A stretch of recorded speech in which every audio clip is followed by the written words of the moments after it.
ನಮಸ್ಕಾರ ಬಂಧುಗಳೇ, ಎಲ್ಲ ಆಧ್ಯಾತ್ಮಿಕ ಬಂಧುಗಳಿಗೆ ಗೌರಿ ಗಣೇಶ ಹಬ್ಬದ ಶುಭಾಶಯಗಳು. ಇದು ಶುಭಯೋಗ ಹಾಗೂ ಶುಕ್ಲಯೋಗದ ಗಣೇಶ ಚತುರ್ಥಿ. ಈ ಅದ್ಭುತ ಹಾಗೂ ಶಕ್ತಿಶಾಲಿ ದಿನ ನಾವು ಶ್ರೀ ಗಣೇಶ ದೇವರ ಒಂದು ಶಕ್ತಿಶಾಲಿ ಮಂತ್ರವನ್ನು ಪಾರಾಯಣ ಮಾಡಿದ್ದೇವೆ. ಈ ಮಂತ್ರದ ಹೆಸರು ಶ್ರೀ ಗಣೇಶ ನಾಮಾಷ್ಟಕ ಮಂತ್ರ. ಈ ಮಂತ್ರವನ್ನು ಇಂದು ತಪ್ಪದೆ ಬೆಳಿಗ್ಗೆ 108 ಬಾರಿ ಮತ್ತು ಸಂಜೆ 108 ಬಾರಿ ಪಾರಾಯಣ ಅಥವಾ ಶ್ರವಣ ಮಾಡಿ. ಈ ಮಂತ್ರವನ್ನು ಇಂದು ಶ್ರದ್ಧಾಭಕ್ತಿಯಿಂದ ಗೌರಿ ಗಣೇಶ ದೇವರನ್ನು ಸ್ಮರಿಸುತ್ತಾ ಪಾರಾಯಣ ಅಥವಾ ಶ್ರವಣ ಮಾಡಿದರೆ ಸಕಲ ವಿಘ್ನಗಳು ನಾಶವಾಗುತ್ತವೆ. ದೊಡ್ಡ ದೊಡ್ಡ ಸಂಕಷ್ಟಗಳು ಕೂಡ ಪರಿಹಾರವಾಗುತ್ತವೆ. ವಿಪತ್ತುಗಳು ಬರುವ ಮೊದಲೇ ನಾಶವಾಗಿ ಹೋಗುತ್ತವೆ. ಮಾಡುವ ಕೆಲಸಗಳಲ್ಲಿ ಗೆಲುವು ದೊರೆಯುತ್ತದೆ ಮತ್ತು ಸಕಲ ಸನ್ಮಂಗಳ ಫಲಗಳು ಪ್ರಾಪ್ತಿಯಾಗುತ್ತವೆ. ಇಂದು ಈ ಮಂತ್ರವನ್ನು ನೀವೇ ಪಾರಾಯಣ ಮಾಡಿದರೆ ಉತ್ತಮ. ಕಾರಣಾಂತರಗಳಿಂದ ಮಂತ್ರ ಪಾರಾಯಣ ಮಾಡಲು ಸಾಧ್ಯವಾಗದಿದ್ದರೆ ಮಂತ್ರವನ್ನು ಶ್ರದ್ಧಾಭಕ್ತಿಯಿಂದ ಶ್ರವಣ ಮಾಡಿ ಬಂಧುಗಳೇ. ಇಂದಿನ ಮನೆಮದ್ದು ಹೀಗಿದೆ. ರಕ್ತ ಶುದ್ಧಿಗಾಗಿ ಈ ಮನೆಮದ್ದನ್ನು ಉಪಯೋಗಿಸಿ. ರಕ್ತದ ಅಶುದ್ಧಿಯು ಹಲವಾರು ಚರ್ಮ ರೋಗಗಳಿಗೆ ಕಾರಣವಾಗುತ್ತದೆ. ಹಾಗಾಗಿ ರಕ್ತ ಶುದ್ಧಿಯು ತುಂಬಾ ಮುಖ್ಯವಾದದ್ದು. ವಾರಕ್ಕೆ ಒಮ್ಮೆ ಅಥವಾ 2 ಬಾರಿ 5 ರಿಂದ 6 ಖರ್ಜೂರ ಹಣ್ಣನ್ನು ಸೇವಿಸಿ. ಹೀಗೆ ಮಾಡುವುದರಿಂದ ರಕ್ತವು ಶುದ್ಧವಾಗಿರುತ್ತದೆ ಮತ್ತು ಚರ್ಮ ರೋಗಗಳು ಬರುವ ಚಾನ್ಸಸ್ ಕಡಿಮೆಯಾಗುತ್ತದೆ. ಬಂಧುಗಳೇ, ನೀವು ಚಾನಲಿಗೆ ಹೊಸದಾಗಿ ಬಂದಿದ್ದರೆ ಚಾನಲ್ ಅನ್ನು ಸಬ್ಸ್ಕ್ರೈಬ್ ಮಾಡಿ, ಹತ್ತಿರ ಇರುವ ಬೆಲ್ ಬಟನ್ ಪ್ರೆಸ್ ಮಾಡಿ, ಆಲ್ ಅನ್ನುವ ಆಪ್ಷನ್ ಅನ್ನು ಸಿಲೆಕ್ಟ್ ಮಾಡಿ. ನೀವು ಸಬ್ಸ್ಕ್ರೈಬ್ ಮಾಡಿದರೆ ನಮಗೂ ಇನ್ನೂ ಹೆಚ್ಚು ವಿಡಿಯೋ ಮಾಡಲು ಸ್ಫೂರ್ತಿ ಸಿಗುತ್ತದೆ ಮತ್ತು ನಿಮಗೂ ನಮ್ಮ ಹೊಸ ವಿಡಿಯೋ ಅಪ್ಲೋಡ್ ಆದ ತಕ್ಷಣವೇ ಸಿಗುತ್ತದೆ. ಮಂತ್ರಶ್ರವಣ ಮಾಡುವಾಗ ಗೌರಿ ಗಣೇಶ ದೇವರೇ ಕಾಪಾಡಿ ಎಂದು ಕಮೆಂಟ್ ಮಾಡಿ ಬಂಧುಗಳೇ. ಮಂತ್ರ ಪಾರಾಯಣವನ್ನು ಶುರು ಮಾಡೋಣ. ವಿಪತ್ತಿವಾಚಕೋ ವಿಘ್ನೋ ನಾಯಕಃ ಖಂಡನಾರ್ಥಕಃ ವಿಪತ್ಖಂಡನಕಾರಕಂ ನಮಾಮಿ ವಿಘ್ನನಾಯಕಂ. ವಿಪತ್ತಿವಾಚಕೋ ವಿಘ್ನೋ ನಾಯಕಃ ಖಂಡನಾರ್ಥಕಃ ವಿಪತ್ಖಂಡನಕಾರಕಂ ನಮಾಮಿ ವಿಘ್ನನಾಯಕಂ.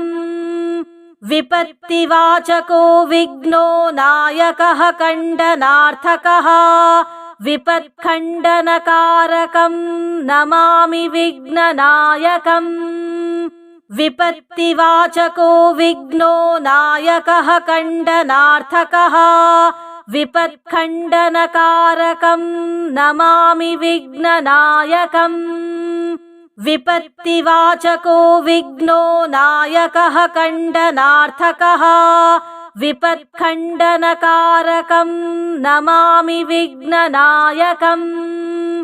ವಿಪತ್ತಿವಾಚಕೋ ವಿಘ್ನೋ ನಾಯಕಃ ಖಂಡನಾರ್ಥಕಃ ವಿಪತ್ಖಂಡನಕಾರಕಂ ನಮಾಮಿ ವಿಘ್ನನಾಯಕಂ.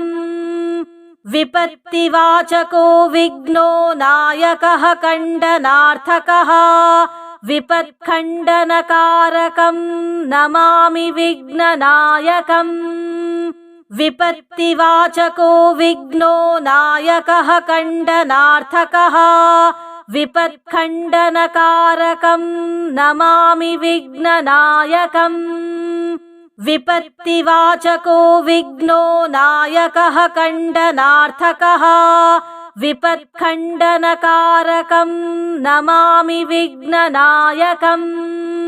ವಿಪತ್ತಿವಾಚಕೋ ವಿಘ್ನೋ ನಾಯಕಃ ಖಂಡನಾರ್ಥಕಃ ವಿಪತ್ಖಂಡನಕಾರಕಂ ನಮಾಮಿ ವಿಘ್ನನಾಯಕಂ. विपत्तिवाचको विघ्नो नायकः खण्डनार्थकः विपत्खण्डनकारकं नमामि विघ्ननायकम् विपत्तिवाचको विघ्नो नायकः खण्डनार्थकः विपत्खण्डनकारकं नमामि विघ्ननायकम् विपत्तिवाचको विघ्नो नायकः खण्डनार्थकः विपत्खण्डनकारकं नमामि विघ्ननायकम् विपत्तिवाचको विघ्नो नायकः खण्डनार्थकः विपत्खण्डनकारकं नमामि विघ्ननायकम् विपत्तिवाचको विघ्नो नायकः खण्डनार्थकः विपत्खण्डनकारकं नमामि विघ्ननायकम् विपत्तिवाचको विघ्नो नायकः खण्डनार्थकः विपत्खण्डनकारकं नमामि विघ्ननायकम् विपत्तिवाचको विघ्नो नायकः खण्डनार्थकः विपत्खण्डनकारकं नमामि विघ्ननायकम् विपत्तिवाचको विघ्नो नायकः खण्डनार्थकः विपत्खण्डनकारकं नमामि विघ्ननायकम् विपत्तिवाचको विघ्नो नायकः खण्डनार्थकः विपत्खण्डनकारकं नमामि विघ्ननायकम् विपत्तिवाचको विघ्नो नायकः खण्डनार्थकः विपत्खण्डनकारकं नमामि विघ्ननायकम् विपत्तिवाचको विघ्नो नायकः खण्डनार्थकः विपत्खण्डनकारकं नमामि विघ्ननायकम् विपत्तिवाचको विघ्नो नायकः खण्डनार्थकः विपत्खण्डनकारकं नमामि विघ्ननायकम् विपत्तिवाचको विघ्नो नायकः खण्डनार्थकः विपत्खण्डनकारकं नमामि विघ्ननायकम् विपत्तिवाचको विघ्नो नायकः खण्डनार्थकः विपत्खण्डनकारकं नमामि विघ्ननायकम् विपत्तिवाचको विघ्नो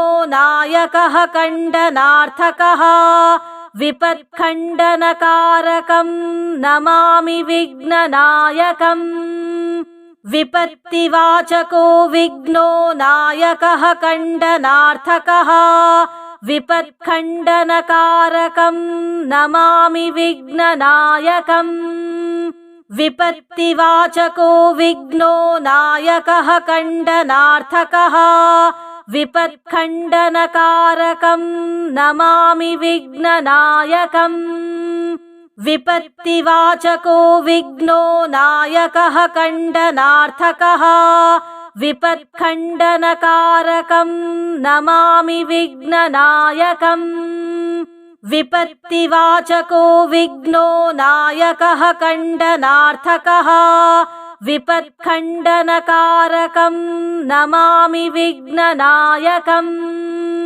विपत्तिवाचको विघ्नो नायकः खण्डनार्थकः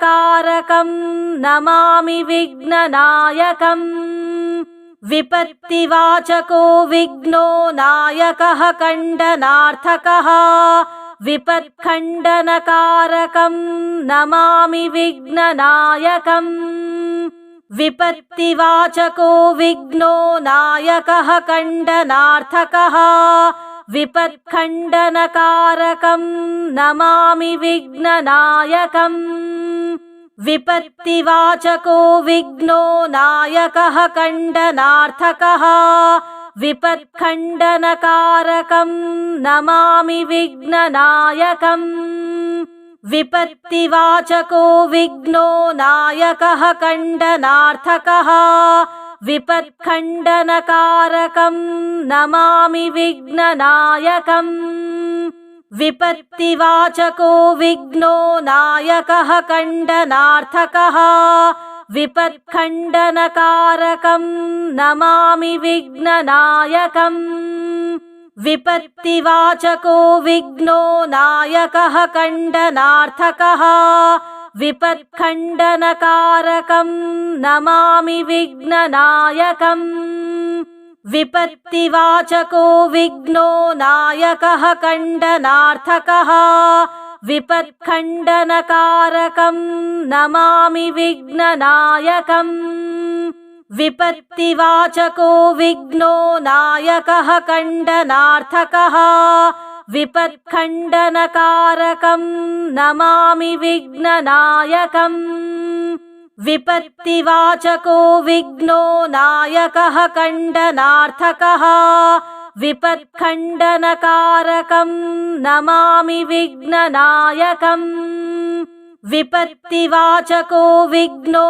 नायकः खण्डनार्थकः विपत्खण्डनकारकं नमामि विघ्ननायकम् विपत्तिवाचको विघ्नो नायकः खण्डनार्थकः विपत्खण्डनकारकं नमामि विघ्ननायकम् विपत्तिवाचको विघ्नो नायकः खण्डनार्थकः विपत्खण्डनकारकं नमामि विघ्ननायकम् विपत्तिवाचको विघ्नो नायकः खण्डनार्थकः विपत्खण्डनकारकं नमामि विघ्ननायकम् विपत्तिवाचको विघ्नो नायकः खण्डनार्थकः विपत्खण्डनकारकं नमामि विघ्ननायकम्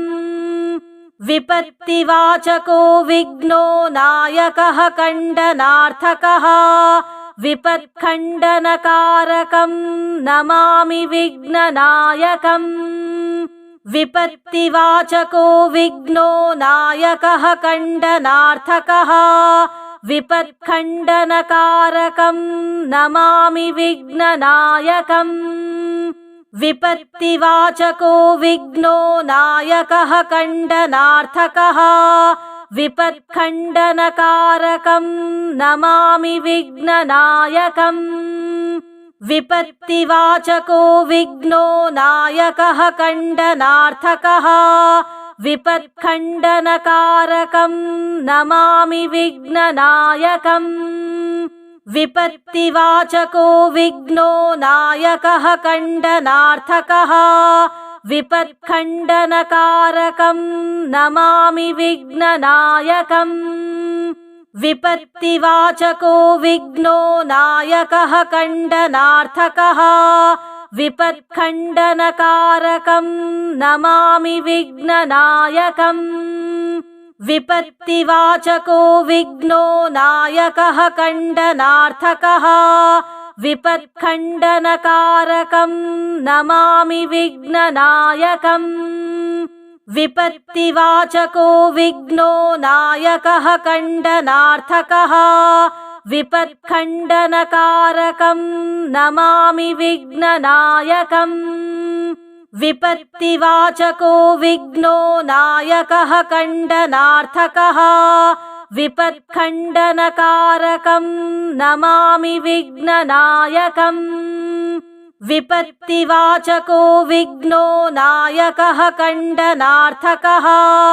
विपत्खण्डनकारकं नमामि विघ्ननायकम् विपत्तिवाचको विघ्नो नायकः खण्डनार्थकः विपत्खण्डनकारकं नमामि विघ्ननायकम् विपत्तिवाचको विघ्नो नायकः खण्डनार्थकः विपत्खण्डनकारकं नमामि विघ्ननायकम् विपत्तिवाचको विघ्नो नायकः खण्डनार्थकः विपत्खण्डनकारकं नमामि विघ्ननायकम् विपत्तिवाचको विघ्नो नायकः खण्डनार्थकः विपत्खण्डनकारकं नमामि विघ्ननायकम् विपत्तिवाचको विघ्नो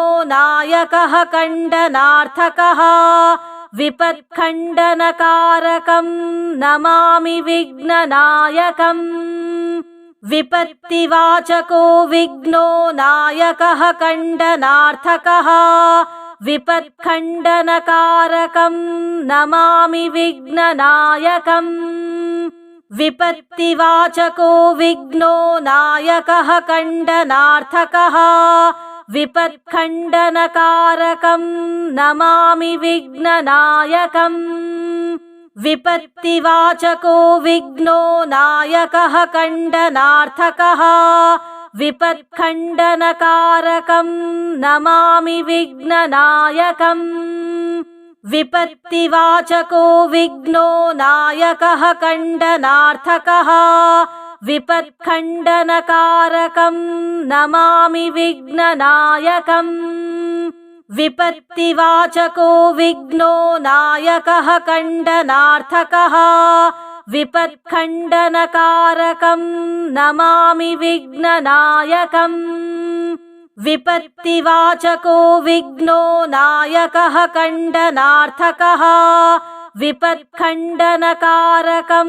नमामि विघ्ननायकम् विपत्तिवाचको विघ्नो नायकः खण्डनार्थकः विपत्खण्डनकारकं नमामि विघ्ननायकम् विपत्तिवाचको विघ्नो नायकः खण्डनार्थकः विपत्खण्डनकारकं नमामि विघ्ननायकम् विपत्तिवाचको विघ्नो नायकः खण्डनार्थकः विपत्खण्डनकारकं नमामि विघ्ननायकम् विपत्तिवाचको विघ्नो नायकः खण्डनार्थकः विपत्खण्डनकारकं नमामि विघ्ननायकम् विपत्तिवाचको विघ्नो नायकः खण्डनार्थकः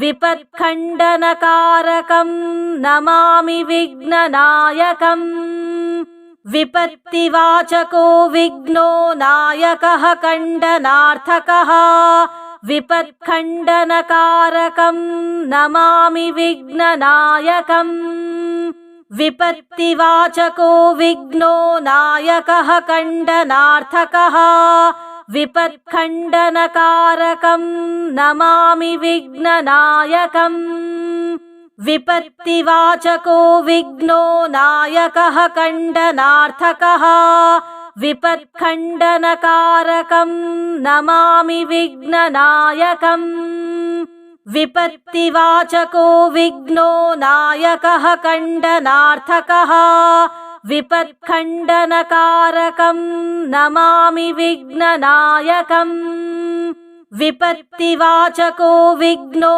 नायकः खण्डनार्थकः विपत्खण्डनकारकं नमामि विघ्ननायकम् विपत्तिवाचको विघ्नो नायकः खण्डनार्थकः विपत्खण्डनकारकं नमामि विघ्ननायकम् विपत्तिवाचको विघ्नो नायकः खण्डनार्थकः विपत्खण्डनकारकं नमामि विघ्ननायकम् विपत्तिवाचको विघ्नो नायकः खण्डनार्थकः विपत्खण्डनकारकं नमामि विघ्ननायकम् विपत्तिवाचको विघ्नो नायकः खण्डनार्थकः विपत्खण्डनकारकं नमामि विघ्ननायकम्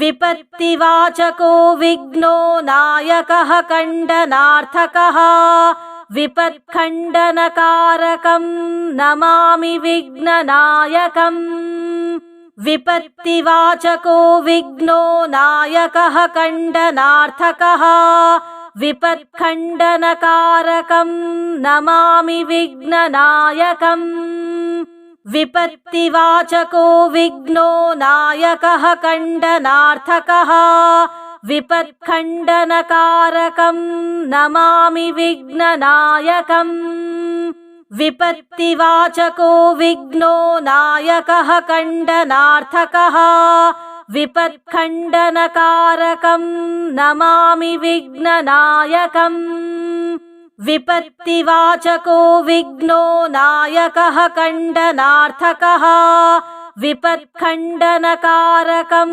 नमामि विघ्ननायकम् विपत्तिवाचको विघ्नो नायकः खण्डनार्थकः विपत्खण्डनकारकं नमामि विघ्ननायकम् विपत्तिवाचको विघ्नो नायकः खण्डनार्थकः विपत्खण्डनकारकं नमामि विघ्ननायकम् विपत्तिवाचको विघ्नो नायकः खण्डनार्थकः विपत्खण्डनकारकं नमामि विघ्ननायकम् विपत्तिवाचको विघ्नो नायकः खण्डनार्थकः विपत्खण्डनकारकं नमामि विघ्ननायकम् विपत्तिवाचको विघ्नो नायकः खण्डनार्थकः विपत्खण्डनकारकं नमामि विघ्ननायकम् विपत्तिवाचको विघ्नो नायकः खण्डनार्थकः विपत्खण्डनकारकं नमामि विघ्ननायकम् विपत्तिवाचको विघ्नो नायकः खण्डनार्थकः विपत्खण्डनकारकं नमामि विघ्ननायकम् विपत्तिवाचको विघ्नो नायकः खण्डनार्थकः विपत्खण्डनकारकं नमामि विघ्ननायकम् विपत्तिवाचको विघ्नो नायकः खण्डनार्थकः विपत्खण्डनकारकं नमामि विघ्ननायकम् विपत्तिवाचको विघ्नो नायकः खण्डनार्थकः विपत्खण्डनकारकं नमामि विघ्ननायकम् विपत्तिवाचको विघ्नो नायकः खण्डनार्थकः विपत्खण्डनकारकं नमामि विघ्ननायकम् विपत्तिवाचको विघ्नो नायकः खण्डनार्थकः विपत्खण्डनकारकं नमामि विघ्ननायकम् विपत्तिवाचको विघ्नो नायकः खण्डनार्थकः विपत्खण्डनकारकं नमामि विघ्ननायकम् विपत्तिवाचको विघ्नो नायकः खण्डनार्थकः विपत्खण्डनकारकं नमामि विघ्ननायकम् विपत्तिवाचको विघ्नो नायकः खण्डनार्थकः विपत्खण्डनकारकं नमामि विघ्ननायकम् विपत्तिवाचको विघ्नो नायकः खण्डनार्थकः विपत्खण्डनकारकं नमामि विघ्ननायकम् विपत्तिवाचको विघ्नो नायकः खण्डनार्थकः विपत्खण्डनकारकं नमामि विघ्ननायकम् विपत्तिवाचको विघ्नो नायकः खण्डनार्थकः विपत्खण्डनकारकं नमामि विघ्ननायकम् विपत्तिवाचको विघ्नो नायकः खण्डनार्थकः विपत्खण्डनकारकं नमामि विघ्ननायकम् विपत्तिवाचको विघ्नो नायकः खण्डनार्थकः विपत्खण्डनकारकं नमामि विघ्ननायकम् विपत्तिवाचको विघ्नो नायकः खण्डनार्थकः विपत्खण्डनकारकं नमामि विघ्ननायकम् विपत्तिवाचको विघ्नो नायकः खण्डनार्थकः विपत्खण्डनकारकं नमामि विघ्ननायकम् विपत्तिवाचको विघ्नो नायकः खण्डनार्थकः विपत्खण्डनकारकं नमामि विघ्ननायकम् विपत्तिवाचको विघ्नो नायकः खण्डनार्थकः विपत्खण्डनकारकं नमामि विघ्ननायकम्